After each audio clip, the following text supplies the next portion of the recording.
Manpada police Thane येथे काल दिनांक 10 जून रोजी एक विनयभंगाची तक्रार एका महिलेने रात्री दिली होती.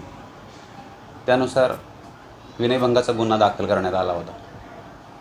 त्यामध्ये काल रात्री 8 वाजण्याच्या सुमारास एक महिला लिफ्टमधून 7व्या माळ्यावरून खाली उतरत असताना लिफ्ट 6व्या माळ्यावर आल्यावर झोमॅटो कंपनीचा डिलिव्हरी बॉय लिफ्टमध्ये आला आणि त्यांनी महिला एकटी असल्याचे पाहून तिच्याशी अश्लील हावभाव करून तिच्याशी शारीरिक लगड करण्याचा प्रयत्न केला, तसेच तिचा विनयभंग केला.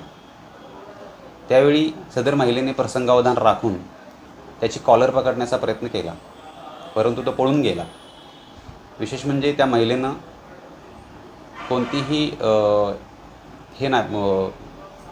डायरेक्टली पोलीस स्टेशनला येऊन त्या झोमॅटो कंपनीच्या डिलिव्हरी बॉयच्या विरोधात तक्रार दाखल केली.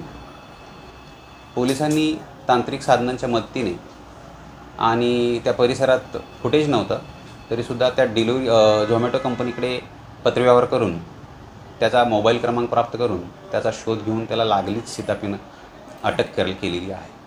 कोणार्क, अपना शहर अपनी बातें.